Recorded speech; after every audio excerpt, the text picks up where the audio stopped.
प्रभूजी, आपण कोठे जात आहात हे आम्हाला ठाऊक नाही, मग मार्ग आम्हाला कसा ठाऊक असणार? थॉमसचा अगदी भोळा भाबडा असा प्रश्न, परंतु येशूंनी दिलेलं उत्तर मात्र उदात्त. मार्ग, सत्य आणि जीवन मीच आहे. माझ्याद्वारे आल्या वाचून पित्याकडे कोणी जात नाही. ह्यामध्ये 3 महत्त्वाचे शब्द दडलेले आहेत: मार्ग, सत्य आणि जीवन. माणसाला जीवनामध्ये असं काहीतरी पटलेलं असावं लागतं की जे करण्यासाठी माणूस आपलं संपूर्ण आयुष्य वेचू शकतो. मग ते देशप्रेम असू शकतं, देवप्रेम असू शकतं, समाजसेवा असू शकते, एखादा छंद असू शकतो, एखादी आवड असू शकते की ज्यामुळे माणूस अख्खं आयुष्य देण्यासाठी तयार होऊ शकतो. परंतु एखादी गोष्ट पटली म्हणून ते माणूस करीलच असं नाही. त्यासाठी माणसाकडे प्रचंड अशी प्रेरणा असावी लागते. त्या प्रेरणेचा स्रोत असावा लागतो की मला ही गोष्ट करायची आहे कारण त्याचा असा फायदा होणार आहे. मला हे पटलेलं आहे आणि हे झालंच पाहिजे. अशा प्रकारची दुर्दम्य अशी प्रेरणाशक्ती पाठीशी असल्याशिवाय माणूस पुढचं पाऊल उचलत नाही. कुठेतरी माणसाला वाटत असतं की जगामध्ये सगळं चुकीचं चाललेलं आहे, मला काहीतरी चांगलं केलं पाहिजे.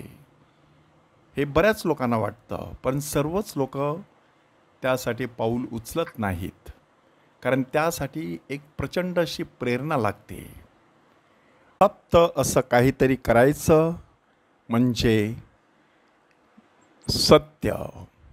ते करण्यामागची प्रेरणा म्हणजे जीवन. आणि आता प्रत्यक्ष ते करायचं म्हणजे त्यासाठी आवश्यक असलेला मार्ग. कोणत्या पद्धतीने एखादी गोष्ट करायची त्याच्यावरती त्या गोष्टीची महती दिसून येत असते. ज्या पद्धतीने माणूस एखादी गोष्ट करत राहतो त्या पद्धतीवरूनच माणसाच्या कार्यक्षमतेची आपल्याला प्रचिती येत असते. म्हणून त्यासाठी मार्ग योग्य असणं गरजेचं आहे. मार्ग चुकीचा असला तरी हेतू कितीही उदात्त असला आणि त्यामागे आपण कितीही प्रयत्न केलेले असले तरीसुद्धा त्याचं चीज होऊ शकत नाही. आणि त्याचं कारण असं आहे की त्यासाठी वापरलेले मार्ग चुकीचे आहेत. उदाहरणार्थ, मला भिकाऱ्याला मदत करायची आहे आणि त्याची मला दया येते आहे, परंतु माझ्याकडे पैसे नाहीत.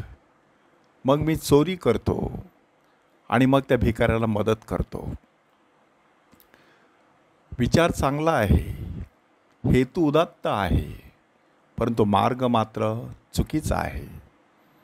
प्रभू येशू ख्रिस्त जेव्हा सांगतो मार्ग, सत्य आणि जीवन मीच आहे, तेव्हा त्याचा अर्थ असा आहे की आपल्या जीवनाची प्रेरणा प्रभू येशू ख्रिस्त आहे. आपल्या जीवनाचं उदात्त असं ध्येय प्रभू येशू ख्रिस्त आहे. आणि हे गाठण्यासाठी सुद्धा प्रभू येशू ख्रिस्ताचे मार्ग आपल्याला पत्करायचे आहेत. ती कृपा आपल्याला मिळावी म्हणून मार्ग, सत्य आणि जीवन असलेल्या प्रभू येशू ख्रिस्ताकडे विशेष कृपा आणि शक्ती मागूया.